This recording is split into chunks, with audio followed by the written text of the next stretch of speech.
A New York City police officer who was convicted of raping and sexually assaulting his girlfriend's daughter on multiple occasions has been sentenced to just 3 years in prison.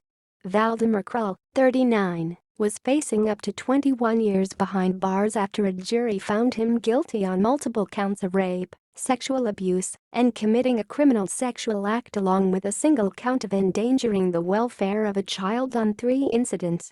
Those 3 incidents involved Krull and the daughter of a woman he dated for 2 years. In both the initial report to police and her testimony at trial, the young victim spoke about how Krull raped her on 2 occasions when she was 13, while also forcing her to perform oral sex on him that same year, while they sat in a car outside her school.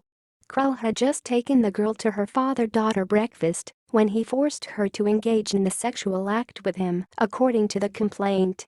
The victim had just lost her father the previous year at that time, and his passing was the reason Krull had been asked to accompany her to the event. The victim testified in court that Krull began sexually assaulting her in September of 2013 when he kissed her on the mouth just a few weeks after she turned 13 and started the 8th grade. Krull then raped the victim on at least 2 occasions according to the complaint and trial testimony. Prosecutors then doubled that number after Krull's arrest, stating that the 4th and final time the civil servant forced himself on his girlfriend's child came exactly 1 year after that first kiss. The jury deliberated for 5 days. After sitting through 4 weeks of arguments and testimony in the case, and after handing down their verdict, prosecutors for the Bronx District Attorney's Office pushed for Krull to receive a 15-year sentence. In the end, however, the former sergeant for the NYPD was given a 3-year sentence for each of the 3 major charges. He will also be able to serve those 3 sentences concurrently, thus commuting a 9-year sentence by 2/3 in the case.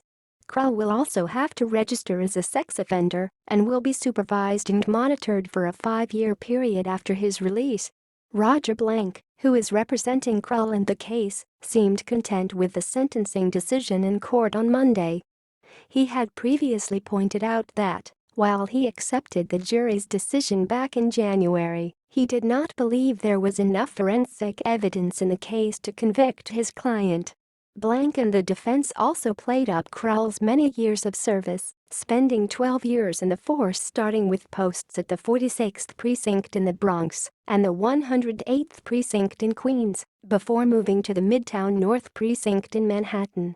He was suspended without pay immediately after his arrest, and within days it was announced that he had been terminated following an investigation undertaken by the Internal Affairs Bureau.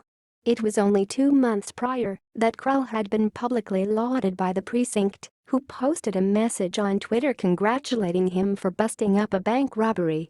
Great arrest by officers Joaquin Navarro and Mike Ball and Sergeant Vladimir Krull catching a bank robber in the act on Madison Avenue today, read the post, referencing in a statement released after Krull's conviction this past January. Bronx District Attorney Darcel D. Clark stated that he hoped Krull's fate would send a clear message to other adults looking to take advantage of children. The defendant horrifically abused the trust of this family and engaged in sexual acts with a child, said District Attorney Clark. He now faces prison time for his depravity, and I hope his conviction reinforces the message that we do not stop until we get justice for the most vulnerable of victims. He did not release a statement, however, after the verdict was handed down on Monday by acting Bronx Supreme Court Justice Lester B. Adler, who also presided over the trial. The Bronx District Attorney's Office were aided in the case by employees from the Child Abuse Sex Crimes Bureau, Public Integrity Bureau, and Special Victims Division.